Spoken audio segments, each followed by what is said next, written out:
la merde. Vous allez pas y arriver, c'est perdu d'avance. Des Africains dans l'espace, non mais n'importe quoi.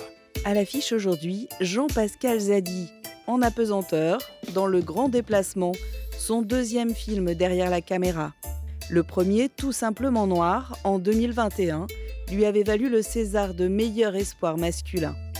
Né de parents ivoiriens et originaire de Bondy, en banlieue parisienne, Jean-Pascal Zadi poursuit sa trajectoire atypique dans le cinéma français, entre humour et satire sociale. C'est très beau, mais est-ce que ça marche? Avec un point de vue afrocentré et engagé.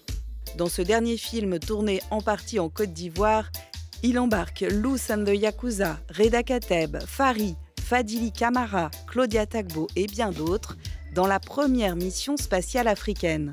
Rencontre avec une partie de l'équipage. Bon, si ça peut te rassurer, tu n'as plus que 10 minutes d'oxygène.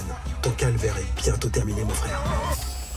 Bonjour Jean-Pascal Zadi. Bonjour France 24. Ce film est un défi digne d'une méga production. Vous ne vous fixez aucune limite.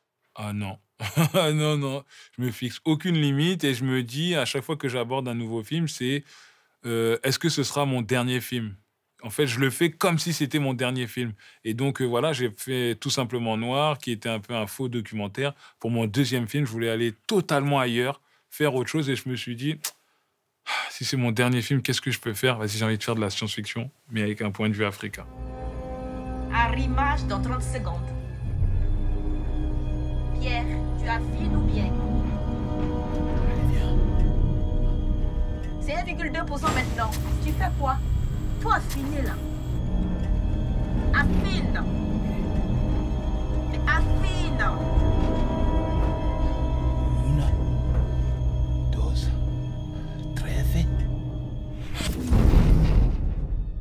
Module arrimé à la station.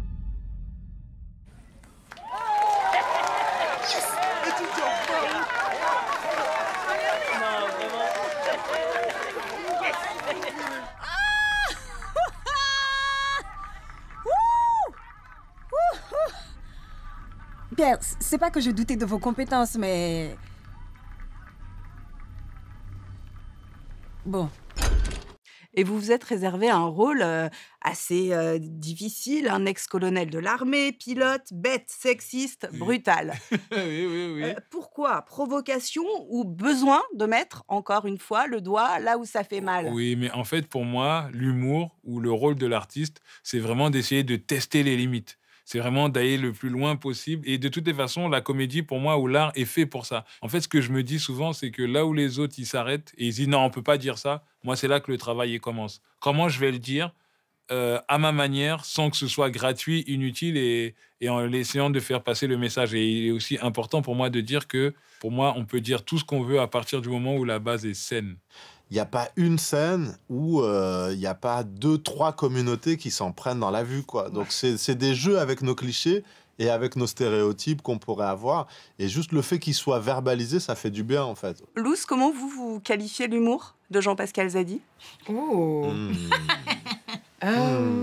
Aidez-la. Il y a différents humours en fonction des heures de la journée ou du soir. Ouais, mais je pense qu'il est libre. C'est un humour social. C'est un humour... C'est un humour social, libre. Particulier. Généreux. Honnête. Honnête. Risqué. Sans filtre. Parfois. Peut-être risqué. Ouais. Et j'aime bien qu'il joue avec les limites. On va à la reconquête de notre indépendance, en tant que Noirs. Toi, c'est l'Afrique, tout le temps. C'est bien, ça. T'es comme ça depuis toujours? Depuis toute petite. Me dis pas que t'es excisé, quand même. Le film aborde des sujets très sensibles. Oui. Le racisme, la mémoire coloniale, le panafricanisme. Oui. Comment on gère ça dans une fiction spatiale? Oui. Est-ce que c'est pas un terrain miné? Pourquoi prendre ce risque? Bah, vraiment, pour moi, j'ai pas l'impression de prendre un risque quand je fais ça. Pour moi, le risque, c'est vraiment avec mes enfants. Est-ce qu'ils vont tomber malades ou quoi que ce soit? Pour moi, le cinéma, l'art, c'est vraiment fait pour ça. C'est vraiment fait pour éveiller des consciences. C'est vraiment fait pour tester des choses. C'est vraiment fait pour aller au-delà de ce qui a déjà été fait. Et puis, franchement, au pire des pires, le film, il est nul. Mais je vais pas mourir ou, ou quoi que ce soit. Donc, pour moi, c'est pas un vrai risque. Et puis, surtout, quand je m'attaque à des thématiques dans mon film, je fais en sorte que mon personnage soit en fait le réceptacle de toutes les critiques et pas le sujet dont je suis en train de parler. Là, dans le grand déplacement, à chaque fois, on se moque de Pierre Blé, mon personnage. On se moque pas des femmes, on se moque pas de l'islam ou quoi que ce soit. On se moque de mon personnage qui a des a priori sur tout.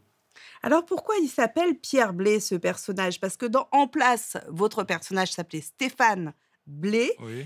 Ici, c'est Pierre Blé. Qu'est-ce que ce nom évoque pour vous? En fait, Blé, c'est le nom de mon grand-père. C'est le nom de mon grand-père. Et Pierre Blé, c'est le nom et prénom de mon grand-père. Et donc, mon grand-père, qui était un tirailleur et qui a débarqué pendant la Seconde Guerre mondiale, que j'ai pas beaucoup connu. Et en fait, c'est un moyen pour moi de lui rendre hommage. Normalement, en tant qu'Africain, on dit Blé-Pierre. Mais là, comme on est en Europe, on dit Pierre Blé.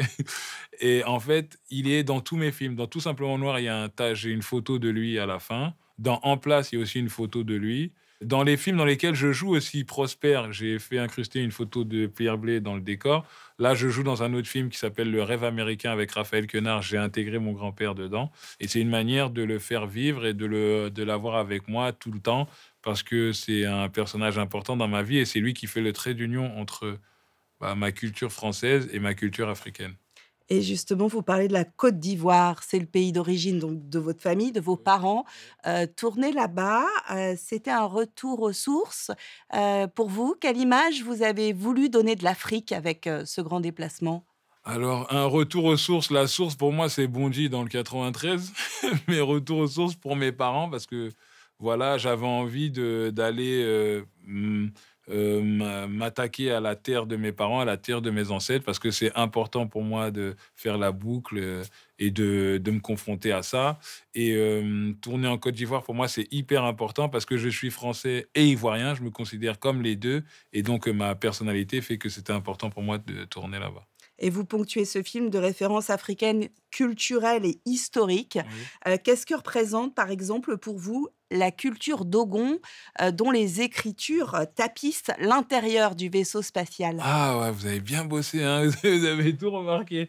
Oui, la culture Dogon, pour moi, c'est une culture particulière et c'est une culture qui permet de comprendre que l'Afrique peut être leader dans certains domaines. Les Dogons, c'est une culture ancestrale qui vient du Mali et qui avait énormément de savoir sur l'astronomie, tout ça. Et donc, grâce à ce savoir Dogon, la mission spatiale a pu être lancée. Et j'aime bien l'idée qu'on puisse puiser dans le passé pour aller très loin dans l'avenir. Et oui, et c'est important pour moi d'avoir des références dans le film. Il y en a énormément. La mission spatiale s'appelle la mission Black Star Line. Black Star Line, c'était une compagnie qui avait été créée par Marcus Garvey à l'époque, au début du XXe siècle, pour amener tous les Noirs américains en Afrique. Et ça a été saboté par le FBI. Le centre spatial s'appelle Cheikh Anta Diop, du grand penseur africain qui est un des seuls scientifiques qui a étudié l'Afrique précoloniale. La planète s'appelle la planète Nardal. Et Nardal, c'est les sœurs Nardal qui sont à l'origine de la négritude et elles ont été un peu zappées de l'histoire à cause des hommes, Senghor, Aimé Césaire et tout. Il y a même des personnages, Wangari Tamai, c'était en référence à Wangari Maathai, qui est une prix Nobel de la paix, je crois, une africaine et tout. Vous pourriez citer Bob Marley, Africa Unite, oui. Alors, la bande-son. Oui, c'est trop important pour moi. Pour moi, Bob Marley, c'est un monument extraordinaire de la musique. Pour moi, c'est le truc le plus référencé. Africa Unite, tout est écrit, en fait, tout est dit avec cette musique. Parce que justement, le film pose la question du vivre ensemble, Oui. parce que voilà, ces astronautes, cette mission africaine s'envolent pour la colonisation d'une autre planète Oui. qui serait réservée aux Africains. Oui. Selon les personnages, c'est vu comme une utopie, un exil ou encore un nouvel apartheid. Comment avez-vous appréhendé cet aspect du film? Vous dites que c'est pour coloniser la planète, mais eux, ils disent dans le film que c'est pour se réapproprier leur africanité. Et du coup, ce qui est interrogé dans ce film, c'est la notion de colonisation, justement. Arriver sur une planète comme ça et décréter que c'est la nôtre, c'est un peu ça, la colonisation, non? La base même de ce que nous avons entrepris est une quête décoloniale. Décoloniale? S'il y a des êtres vivants là-bas, on va quand même leur prendre leur terre, hein. Alors effectivement, en cas de vie sur Nardal, le projet s'apparenterait à une sorte de petit Israël pour les Noirs. Première remarque pertinente de Pierre depuis notre départ. Bravo Pierre. Non, mais moi je me dis qu'on a l'occasion de créer un monde plus juste sur Nardal. C'est exactement ça. Parce que comment l'Afrique a été colonisée pendant des siècles se retrouve à aller sur une autre planète sans vouloir la coloniser. Donc c'est une espèce de contradiction, de paradoxe que la mission porte en elle-même. J'avais envie de questionner tout cet aspect de colonisation et tout qui est aussi abordé dans le film. Le rêve de vos personnages, ces astronautes, c'était d'aller dans l'espace. Le vôtre, c'était de faire du cinéma, de raconter ce genre d'histoire. Non, mais c'était vraiment pas mon rêve de faire du cinéma. Moi, mon rêve, c'était d'avoir un travail, de m'occuper de ma famille, de rester honnête, fidèle à mes idéaux. Et donc, mon rêve, c'est plutôt d'être épanoui et que mon entourage soit épanoui et que la société française aille mieux. Bon, je dis la société française parce que je suis français, mais on peut aller aussi en Afrique. Et mon vrai rêve, ce serait qu'il y ait un jour les États-Unis d'Afrique, un grand pays, l'Afrique, avec des États, et qu'on ait une seule armée, une seule monnaie, et qu'on puisse avoir des États fédéraux, mais qu'on soit tous unis. Et je pense que le monde ira mieux même si on arrive à cet objectif-là. Et dans la paix. Et dans la paix, oui. Merci c'est encore infiniment. Mieux. Ah bah merci toi aussi infiniment. Le Zion n'a rien, mais il faut aller vérifier. J'y vais. Patrice, une sortie extravéhiculaire, c'est très physique. Tu as vu ton indice de masse corporelle? Patrice, pourquoi vous vous décrochez? J'ai raté.